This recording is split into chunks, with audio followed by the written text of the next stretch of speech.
Today is March 5th, 2009, and we are at the Laud Christian Church with the Jefferson Home Economics Club, and they're going to tell us their version of Whitley County history. So, ladies, if whoever wants to start, tell us something good about Whitley County or Jefferson Township.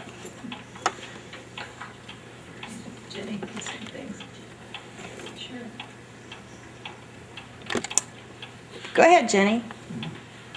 Well, You may want to. I'm Jenny Fisher, There you go. and I was born in Jefferson Township, and we lived on 114 to now, and the roads were so bad that maybe in the winter sometimes you couldn't even get through. Down where there'd be culverts, there would be mud that you couldn't even get to the next mile. The school I was supposed to start to burnt down the year before I started. So then the trustee had to find where they're going to send me. My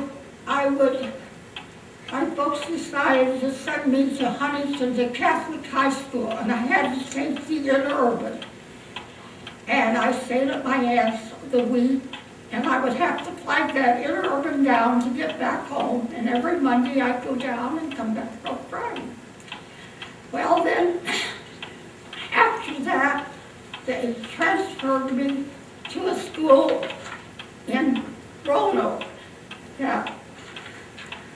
Right beside where Wilma Simons used to live. What's that school called, Wilma? Well, anyway, I had to walk 1.5 miles to school for 2 years. And let me see what grade would I've been in by then. After I left there, they sent me to Brimstone School in Jefferson Township. So, Everett Gillespie, he had an old car, and we rode in the old car to school. And he had to make 2 trips to pick up the people that should have went to the other school. So we stayed over in the morning and wait. Then when I got to high school, there was no buses. If you wanted to go, your folks had to get you a way to get there.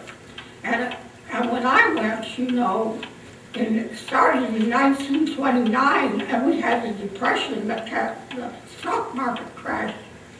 And when I started a freshman in school, we had 35 people.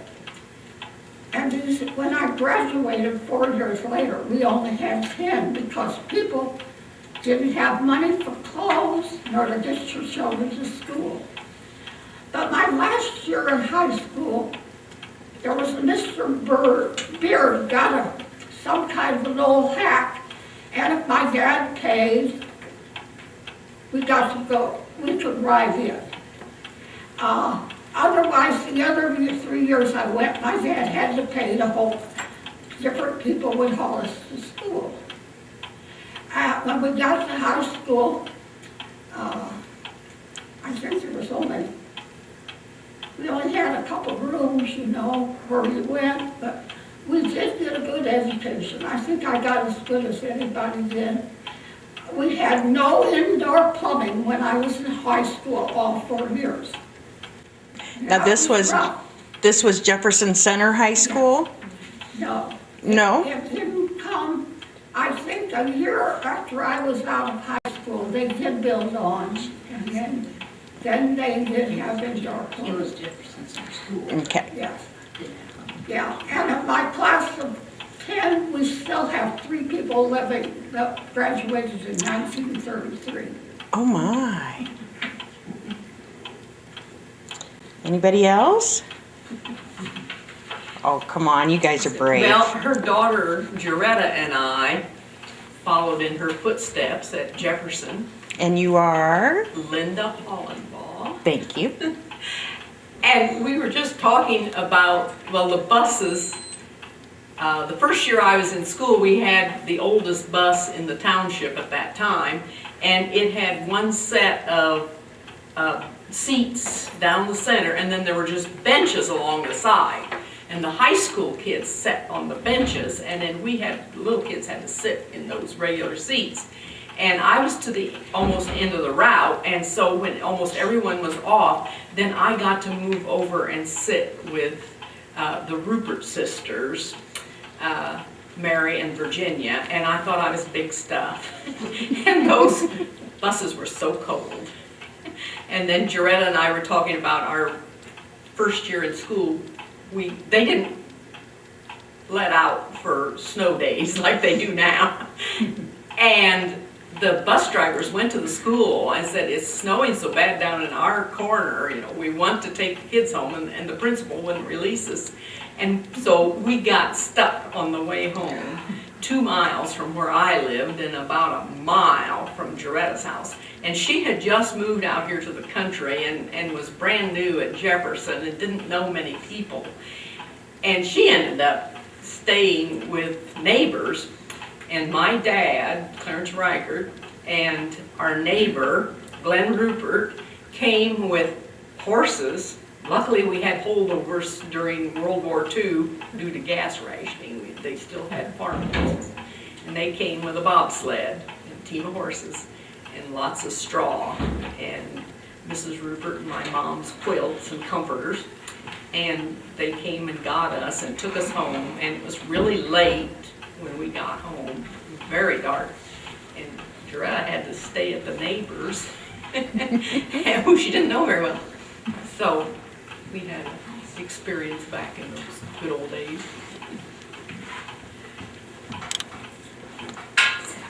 Who's next? I might tell you something. My dad always told us, my dad was Ansel Mullet, and he said that his grandfather had one of the first cars in Whitley County. Now, I was born and raised in Washington Township. And your name? My name is Thora Lefevre, Thank you. but my great-grandfather was Dan Mullet. And I know they said that Doc White lived here in Laud, and he had a car. And, see, now I don't remember the years, but I never had to walk to school. Washington Township always had buses. The year before I started the school in 1927, and I think the year before that, Washington Township had buses. So I never had to walk to school. And they talk about the good old days, but I think we're kind of living in the good old days now. So, but I don't have dates to know what years that would be. That's okay. Somebody may argue with that it wasn't my grandpa. That's my great-grandpa. Nadine, have anything? I don't know if you had something to say. No, I don't. What about Wilma? She's been around a long time. How about you, Wilma? Well, I started the school in 1918, and we walked the first 8 years. And I was going to be in high school, and then everybody drove horse and buggy. And my dad thought that was too much for an 8th grader to be driving a horse and buggy to Washington Center. So he bought a farm near Roanoke, and down there they had kid hacks, with seats on each side, and the steps come up behind, the back door open, and you walked in there, and just seats on each side, no heat or anything. At least we didn't have to walk. And that was a godsend for us. And your name, dear? Your name? Wilma Simon. Okay. Ellen Evans down there. Her father used to run the store here in Laud. Oh, that'd be some good stories, huh? I was born and raised in Laud, and I can remember when Laud was quite a little town. My dad and I had a grocery store there. They used to have lodge above the other grocery store.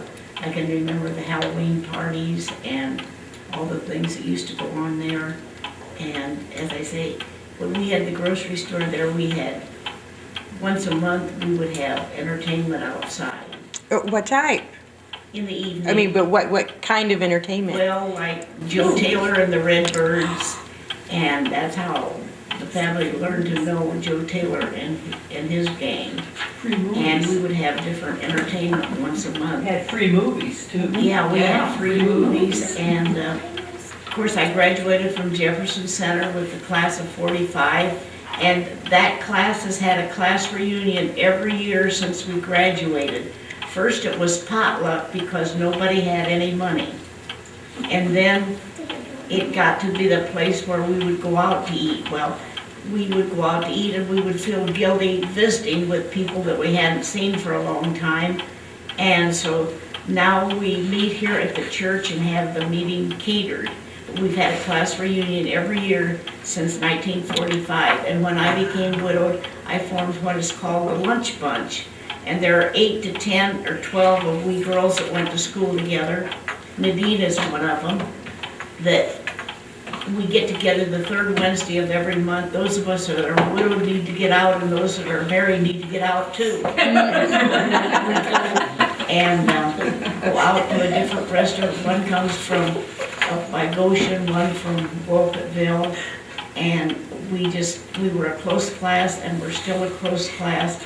But I remember, Lord, when there was ice cream socials out in the public, and they dip ice cream out in the air and everything, and sandwiches and stuff. And I can remember when the church ladies used to serve meals at Old Settlers Day, sandwiches.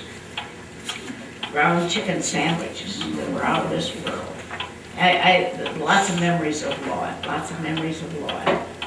And I live just a mile south of here now. And I need your name. I was Helen Raber, I'm Helen Avens. Okay. And Helen's dad, Paul Raber, who she mentioned, had the store, and he also, we talked to Joe Taylor, and he said that Paul Raber got him his start and would find him other jobs. And One thing my dad helped do is help start the Jefferson Township Fire Department Yes. too. I've always been proud of that. There was a fire in Lod, and my dad, people lost everything, and my dad went around and begged from farmers and got money to start the Jefferson Township Fire Department. Could I add, she's talking about, Absolutely. my grandfather was on the school board when the first school was built. And then my father was on the school board when they made an addition.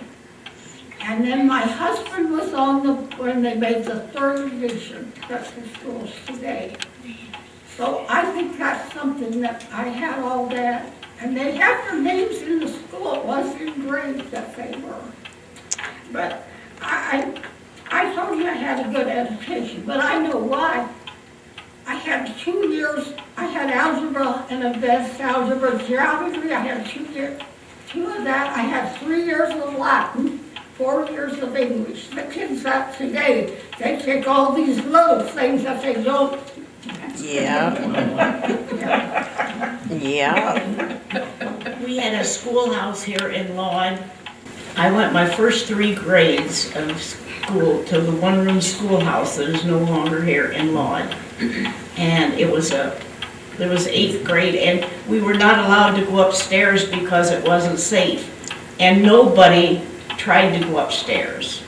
We were told not to, and we didn't do it. But there was an outside toilet, and I went the first 3 grades of my school here in Lod. And then there was the consolidated school at Jefferson Center, where I went the rest of my years until I graduated in 45.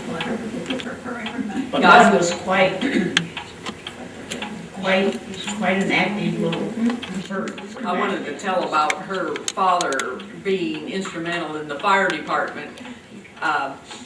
He didn't like to drive real well, and so he'd get some young guy to drive for him. And so my now husband, Kermit Hollenbaugh, drove for we called him PI, Paul Raber. And they went not only all over Jefferson Township, but they also went over in western Aboit Township. And he would go up to these fancy houses and knock on the door and tell them, you know, we are raising money to start a fire department over here at Laud. And if you have a fire department within, and he knew just how many miles it was to their house, you know, you have it within this, like your fire insurance premiums will go down. And he raised a lot of money from those rich people in Aboit Township. He was called PI because his name was Paul Irie Graber, and he went by the initials PI.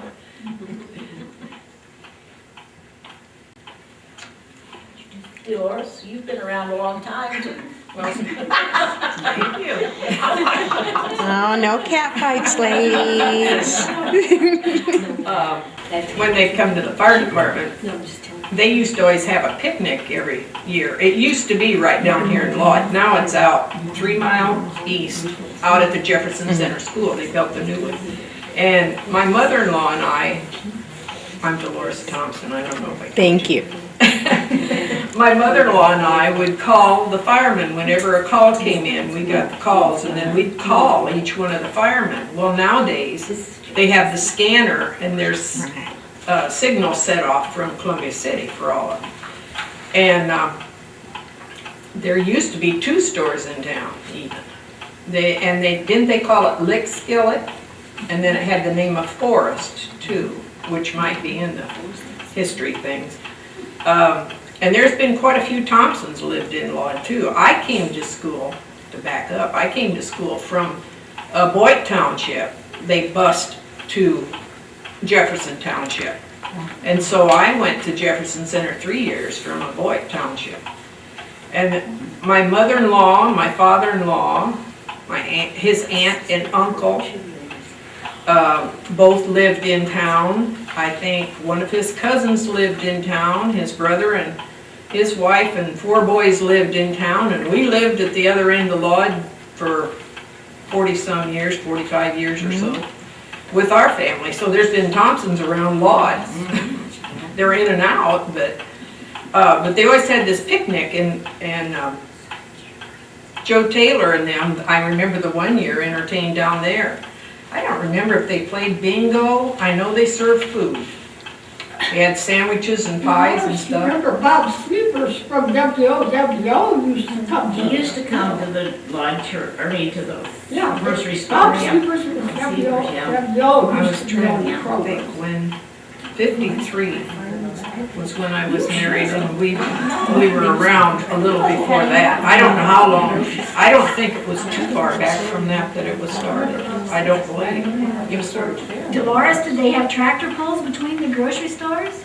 I never know it of it, but did they have tractor pulls? I don't know.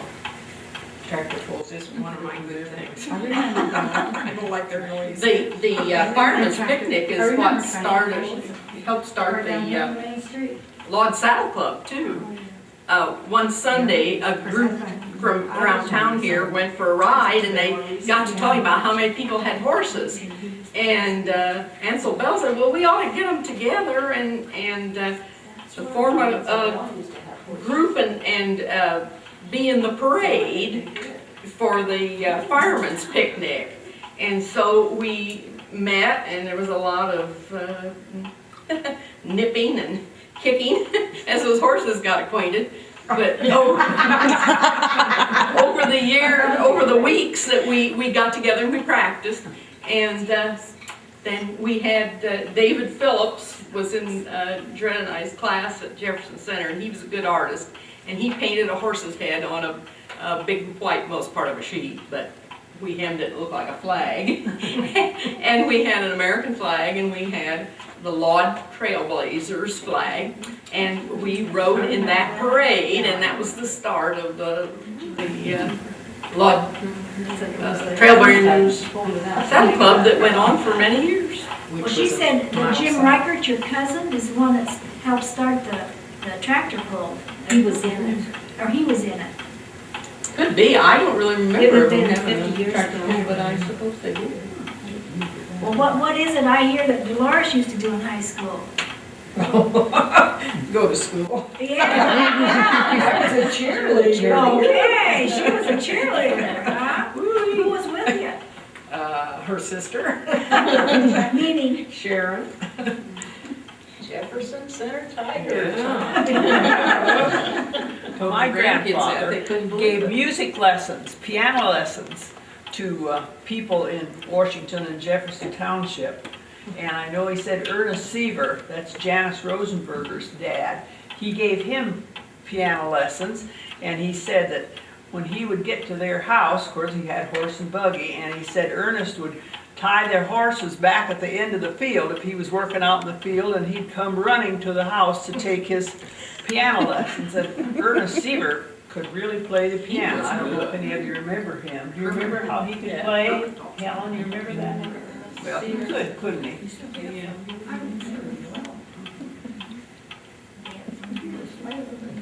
Well, that, my grandfather was John Adam Mullet. They called him J.A. Well,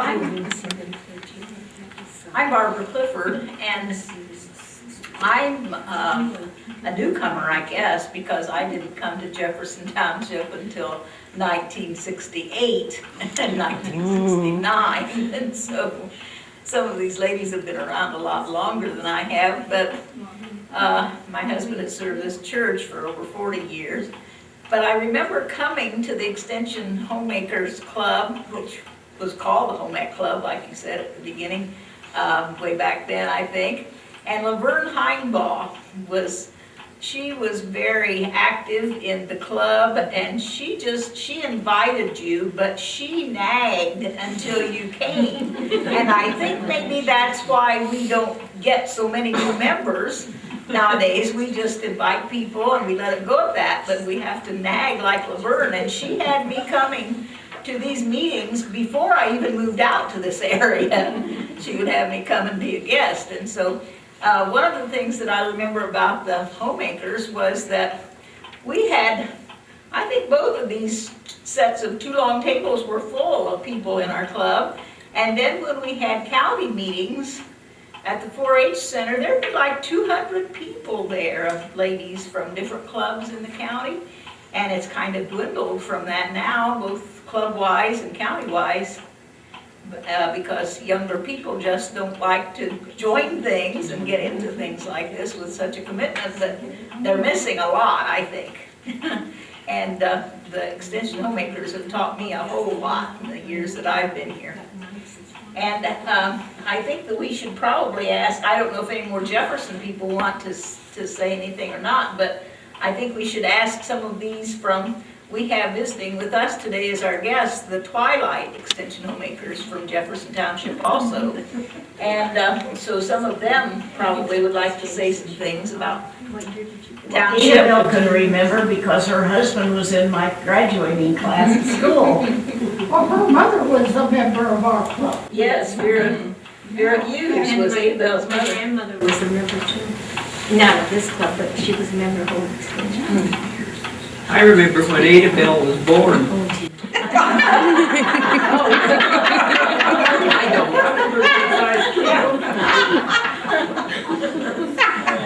I do. I remember like Pauline Scott. I remember going to see her when she was a little tiny baby. And of course, she's our county president now.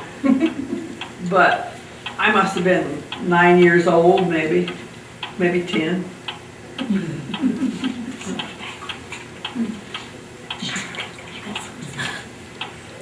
Ladies? My dad. Sharon Hesting or Dolores Green or Bernice Mertz. Bernice has been around a long time too. And I know that I didn't Sharon. grow up down here. I was born and raised at Cherubusco. Hey, that's part of Whitley County too. Yes, it's part of Whitley County. And I'm a transplant down here, but now I'm back in Columbus City. Sort of go around. I remember though, Saturday nights was a big night at town. Churubusco would come alive and the stores would stay open till 11, 12 o'clock on Saturday nights to accommodate the farmers that would come in. And on Thursday nights, Busco had a band concert and people would come in for that. At the park or? Behind the stores downtown.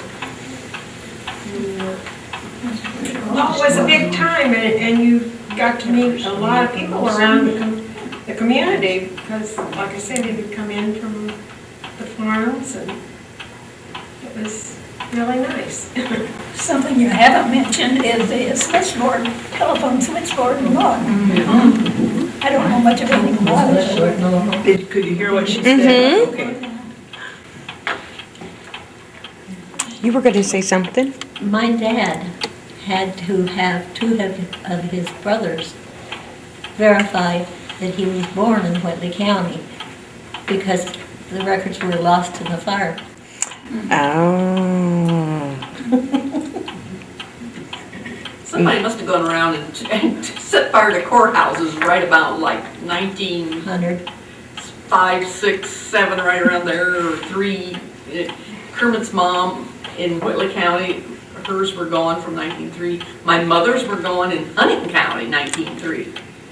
And so, like you said, they had to get the family Bible and an aunt or uncle or somebody. Maybe it was a turn of the century and they just took all the old records and burned them. There used to be switchboard operators in Lod, and then the Eyrig sisters moved it into their house.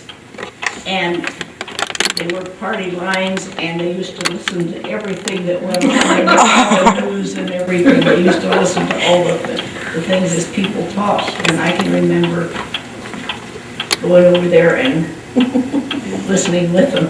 Well, you know, the operator, or we call them central, we had call forwarding back then, because you could call them and tell them, but she probably already knew because she probably listened in when you made the arrangements for the meeting. But you could call and tell Central, well, now I'm going to be, you know, over at Glen Rupert's tonight for Bible study, and I'm expecting a call from my uncle, and hey, she would ring their ring instead of yours, and they, yeah, and if you heard that phone after 10 o'clock at night, you got up and picked it up and listened, because you knew somebody probably was having a baby, or grandma fell and broke her hip, or someone needed help, maybe their barn was on fire, you know, because nobody called late at night. The Irish sisters knew everything because they listened to all the phone calls. Yeah. Were they relatives of yours? Aunts. Sharon's older brother, Tom. Tom might have been a year or so older than I was, and you were just a little kid. We ran around with Tom and Skylar and that bunch. We ran around with the same bunch of kids, and I knew Tom had this little sister, and it was Sharon. So she's a transplant from Etna Troy to Jefferson Township. When I was a kid, we had a little, Fred remembers our phone you know, number. long, short, long. But we had one old cow on the line. She had a clock. Her phone was right by the clock. You could always tell when she That's was. right. You could hear her clock. Hang up.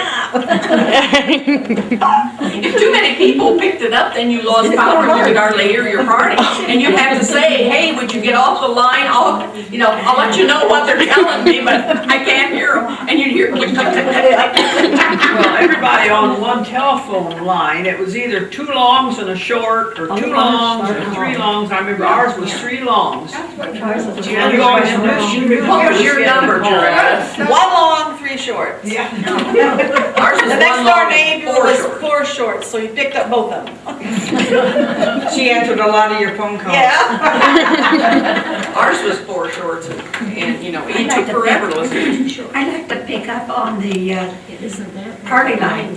When I first moved into this county, I'm newcomer relative to speaking. But I was introduced to party line, I didn't know how it worked. And finally I found out that, what my ring was, I don't remember. But I know that if you wanted to use the phone, you wanted to be careful what you said. because everybody on the party line could hear you. And I remember there were two places that I always knew when they were listening in, because one place had a clock that you could hear, and the other lady had a rocking chair that she sat in. She did the court like that. So I always knew when two of the members were on the line. But I don't know if it'd be of interest to you or not, but we used to have a pastor who worked part-time as a truant officer in Columbia City, and he was telling about the courthouse. I don't know what history you have on that, but he was telling us one time that I think it was in the upper stories, second floor, farther up maybe, there were still some shutters there that they were used in case of an enemy attack. Oh Now, I my. don't know, that's all I know, but I would think that maybe there might be some interesting history in that courthouse. Sure. And we need your name, dear. Your name? Bernice Mertz. Okay. Anybody else? She was talking about the courthouse. Mm-hmm. My grandfather was county recorder, and my sister and I used to go out there when he was working maybe half day, and Grandma would go in and help him out. And we could go out there, those little blocks up there, we could go out there and lay down on the floor and see the people coming in and out. But see, now today you can't because they've got so much stuff over the top of them. Neat. We need your name too, dear. Ada Bell Lang. When my dad says he can remember, he would tell us, he remembered when they built the courthouse in Columbia City and how people said, we'll never get it paid for. A lot of people were against it, just like today, you know, some are for and some are against. And he said, people really fought that. They didn't think they needed a courthouse. But Dad said, you know, it wasn't long till that courthouse was paid for and you never heard any more about it. Then it was a good thing, huh? Yeah, it was a good thing then, yeah. I don't remember these things, you know, I just know what my dad told me. We'll go back that far.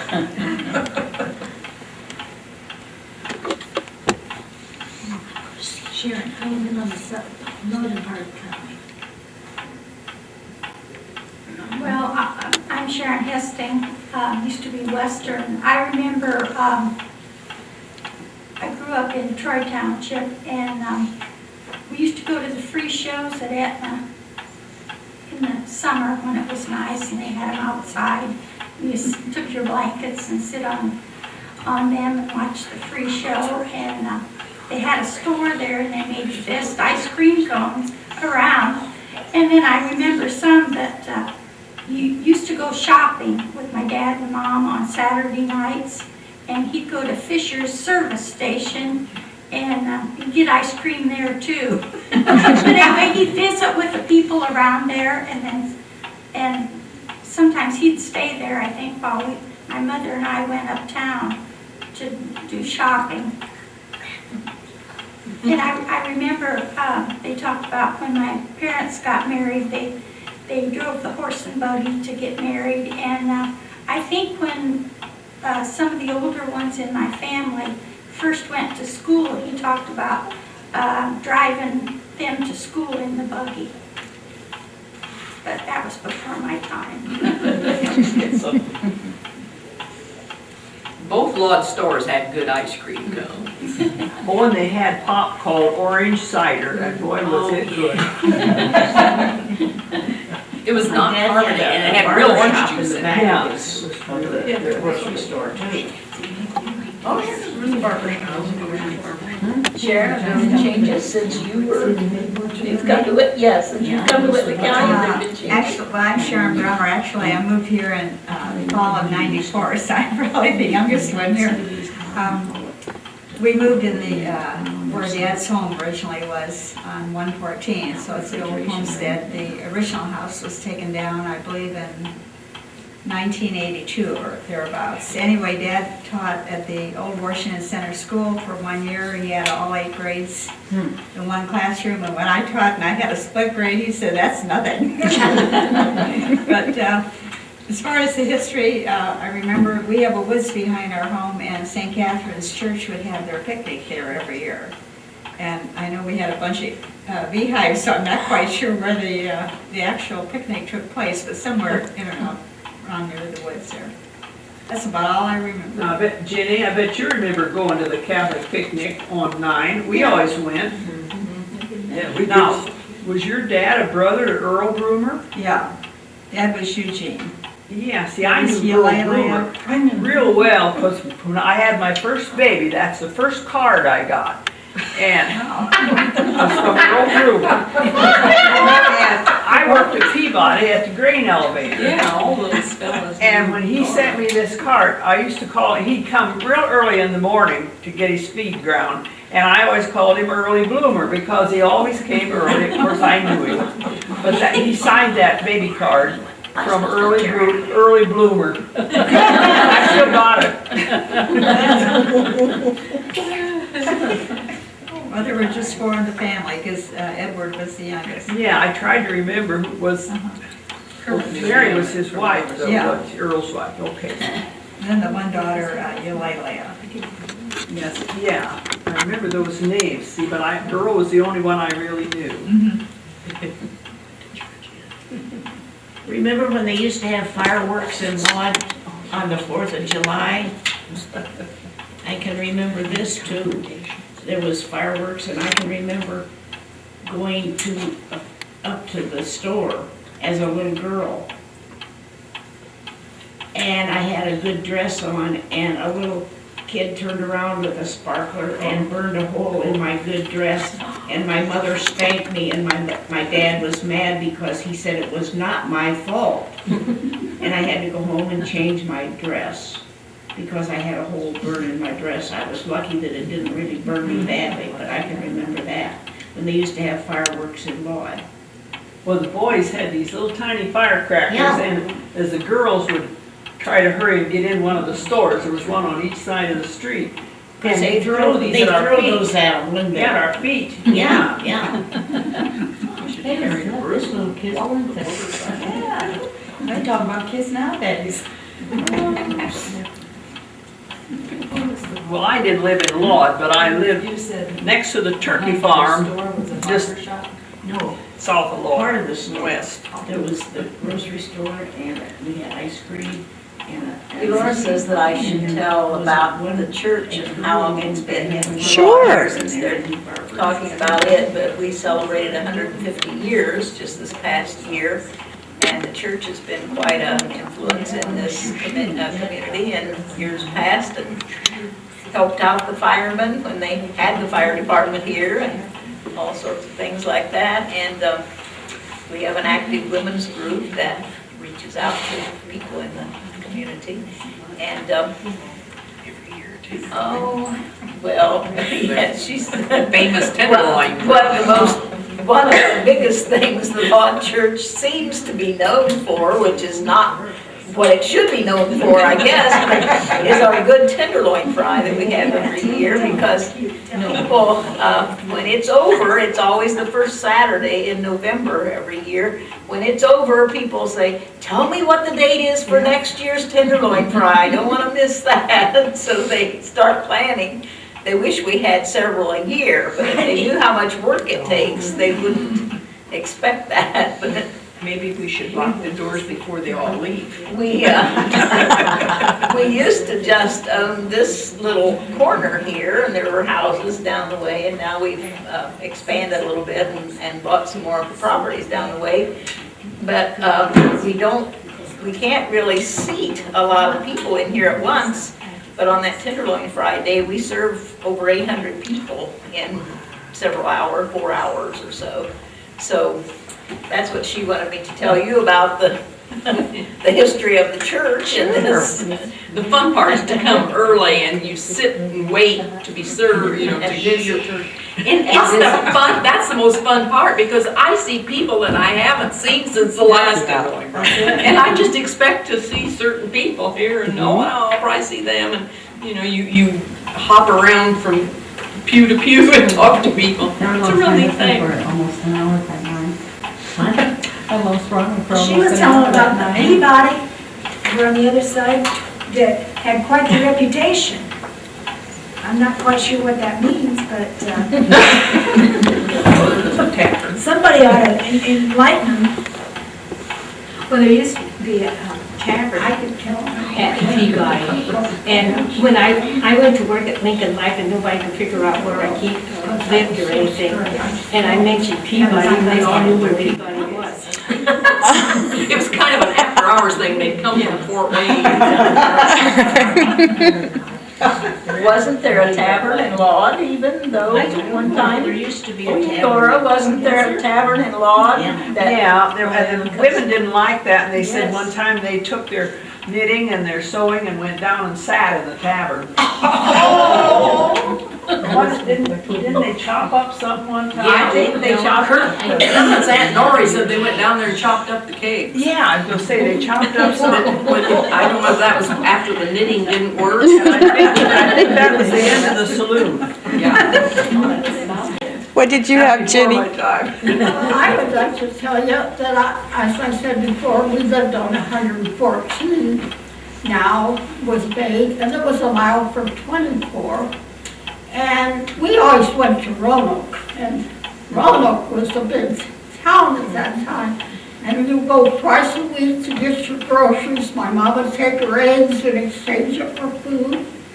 And then along came the Ku Klux Klan. And I'm a Catholic, and I tell you that I still have nightmares because they really scared us. They would fire crosses. And you'd go down the street in Roanoke and they would march with those things on, you know, and being a Catholic. But we were smart enough to know that there was a lot of women on the street, but we knew which men wasn't there, and we got a good idea who belonged to the Ku Klux Klan. We could figure it out. But I still can have a nightmare over that. I was young, and it was horrible. I'm so glad that we don't have that today. We don't have the division in the churches that we had at that time. Things are so much better. Love prevails. Yeah, Dad used to talk about the Ku Klux Klan too, when he got hired, but I don't think it scared him. I think he wanted to pull out one of those masks.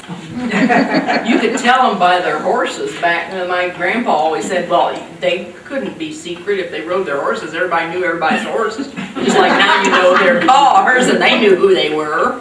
And we had a fellow from our church. He was anti-Catholic. And it just tickles me because 3 of his kids married Catholics later. But he went to one and he says all his half-shot relatives that he didn't like were there. He never went back, and it kind of settled him down. But Quim McCoy, Kermit's uncle,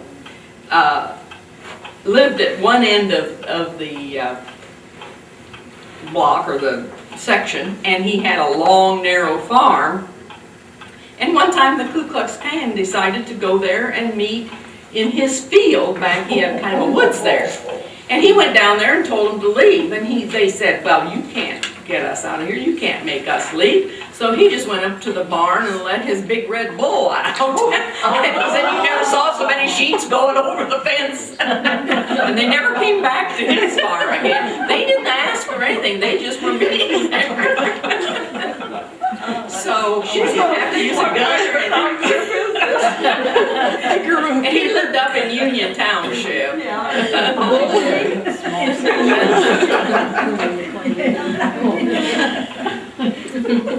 And Aunt Nora used to tell that, and us kids, we just laugh. We could just see them.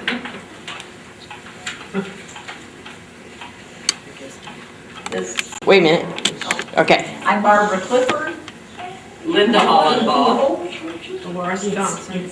Bernice Smith. Sharon Brummer. Their collection. Sharon Hesting.